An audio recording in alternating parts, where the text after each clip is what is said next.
അപ്പോൾ നിങ്ങൾ ഈ ഒരു വീഡിയോ ക്ലിക്ക് ചെയ്തിട്ടുണ്ടാവുക അല്ലേ.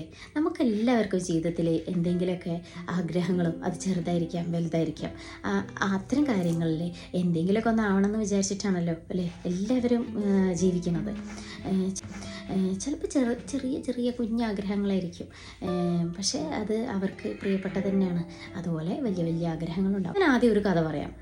അതായത് ഒരു ബേസ്ബോൾ പ്ലെയർ, ഒരു കോളേജ് പയ്യൻ, നന്നായി കളിച്ചിരുന്ന ഒരു പയ്യനാണ് അദ്ദേഹം. ആ ബേസ്ബോൾ കളിച്ചുകൊണ്ടിരിക്കുന്ന സമയത്ത് നല്ലൊരു ഇഞ്ചറി ഉണ്ടായി. അങ്ങനെ അദ്ദേഹത്തിന് പിന്നെ അത് മുടങ്ങുകയാണ്. നന്നായിട്ട് പിന്നെ അക്കാഡമിക്സിലും നല്ല പ്രോഗ്രസ് ഉണ്ടായിരുന്ന ഒരാളായിരുന്നു. പക്ഷേ പിന്നെ അൺഫോർച്ചുനേറ്റ്ലി ഫിസിക്കലി അതേപോലെ തന്നെ അയാളുടെ അക്കാഡമിക്സ് പെർഫോമൻസും എല്ലാം പുറകോട്ട് പോയി.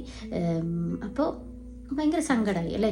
അങ്ങനെ പിന്നെ അദ്ദേഹം 1% എടി എന്നുള്ള രീതിയിൽ അയാളെ കൊണ്ട് എന്താണോ ആവുന്നത്, അയാളുടെ ആ ലക്ഷ്യത്തിലേക്ക് പോകാനുള്ള, അതായത് അയാളുടെ പഠിത്തം തിരിച്ചു കൊണ്ടുവരണം, അതേപോലെ റൂട്ടീൻസൊക്കെ പ്രോപ്പറായി എങ്ങനെയാണ് മുന്നോട്ട് കൊണ്ടുപോവുക, വീണ്ടും ആ കളിക്കളത്തിലേക്ക് എങ്ങനെ തിരിച്ചെത്താം എന്നുള്ളതൊക്കെ ചിന്തിച്ച് അയാളുടെ ആ ഒരു ദിവസം അയാൾക്ക് 1% ഈ ഒരു കാര്യത്തിലേക്ക് ഇടാൻ അയാൾ ശ്രദ്ധിച്ചു കൊണ്ടേയിരുന്നു.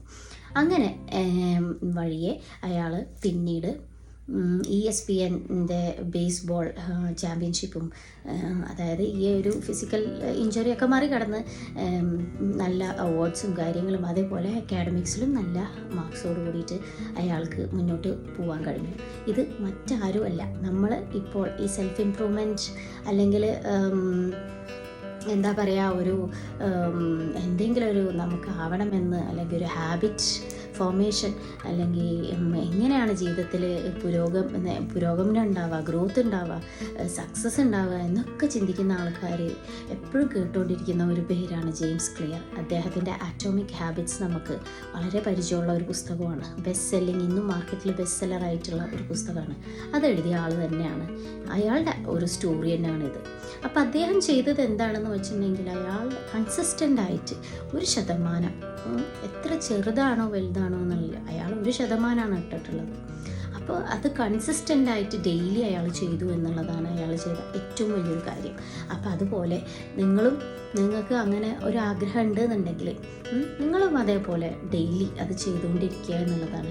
കുറച്ച് നമുക്ക് വലിയ വലിയ ആഗ്രഹങ്ങളൊക്കെ ഉണ്ടാവും, പക്ഷേ നമ്മൾ ചിലപ്പോൾ അത് ഒരാഴ്ച ചെയ്യും, പിന്നെ ആ മോട്ടിവേഷൻ പോയി, അല്ലെങ്കിൽ ആരെങ്കിലും നമ്മളെ ഫോഴ്സ് ചെയ്യണം. ഇത്തരം കാര്യങ്ങളൊക്കെ നമ്മൾ ഡിപ്പെൻഡ് ചെയ്തിട്ടാണ് പിന്നെ മുന്നോട്ടുള്ള നമ്മളുടെ ഒരു ഇതിലേക്കുള്ള ഒരു യാത്ര എന്ന് പറയുന്നത്. പക്ഷേ ഞാനൊരു ട്രിക്കും കൂടി പറയാം. അതായത് ഒരു 50 ദിവസം നിങ്ങൾ വിചാരിച്ച ആ ഒരു ലക്ഷ്യത്തിലേക്ക് എത്താൻ, നിങ്ങൾക്ക് എത്തണമെന്ന് ആഗ്രഹം ഉണ്ടെങ്കിൽ, അതിൽ വിജയിക്കണമെന്നുണ്ടെങ്കിൽ 50 ദിവസം നിങ്ങളെ കൊണ്ട് എത്രയാണോ ഒരു ദിവസം, എത്ര ചെറുതാണോ വലുതാണോ എന്നുള്ളത് നിങ്ങളെ കൊണ്ട് പറ്റാവുന്ന അത്ര ഡെയിലി നിങ്ങൾക്ക് പറ്റുന്ന അത്ര ആ ഒരു കുറച്ച് സമയം നിങ്ങൾ അതിനായിട്ട് മാറ്റി വെച്ച് നോക്കി നോക്കൂ. എന്തായാലും വിജയം ഉറപ്പാണ്. നിങ്ങളൊന്ന് ചെയ്ത് നോക്കി നോക്കൂ. അപ്പോൾ അത് പല ആൾക്കാരും തെളിയിച്ചൊരു കാര്യമാണത്. അതായത് കൺസിസ്റ്റൻ്റ് ആയിട്ട് ഒരു കാര്യം അങ്ങനെ ചെയ്ത് കഴിഞ്ഞിട്ടുണ്ട് എന്നുണ്ടെങ്കിൽ, എത്ര ചെറുതായിക്കോട്ടെ നമുക്കതിൽ വലിയൊരു വ്യത്യാസം തന്നെ കാണാൻ കഴിയുമെന്നുള്ളത്. അപ്പോൾ നിങ്ങളും അത് ചെയ്ത് നോക്കുക.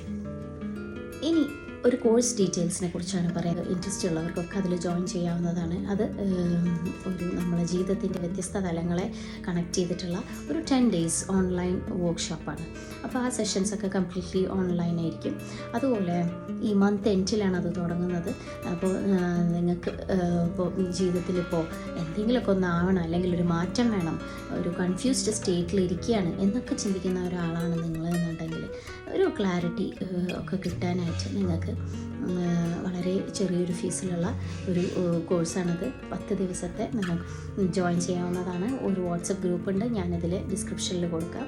നിങ്ങൾക്കതിൽ ജോയിൻ ചെയ്തിട്ടുണ്ടെങ്കിൽ ബാക്കിയുള്ള ഡീറ്റെയിൽസൊക്കെ അതിലൂടെ അറിയാവുന്നതാണ്. അതുപോലെ തന്നെ ഇത് ലേഡീസ് ഓൺലി ആയതുകൊണ്ട് തന്നെ ജെൻസ് ഒന്നും ജോയിൻ ചെയ്തിട്ട് കാര്യമില്ല. അപ്പോൾ നിങ്ങളതിൽ നിന്ന് എന്തായാലും വിട്ടു നിൽക്കുക, ജോയിൻ ചെയ്യാതിരിക്കുക. അതേപോലെ ജെൻസ് കാണുന്നുണ്ടെന്നുണ്ടെങ്കിൽ തന്നെ നിങ്ങൾക്ക് നിങ്ങളുടെ വൈഫിനും അതേപോലെ സ്ത്രീകളായിട്ടുള്ള ഫ്രണ്ട്സിനും ഒക്കെ അയച്ചു കൊടുക്കാവുന്നതാണ്. അപ്പോൾ വീണ്ടും അടുത്തൊരു വീഡിയോയിൽ കാണുന്നത് വരെ ബൈ.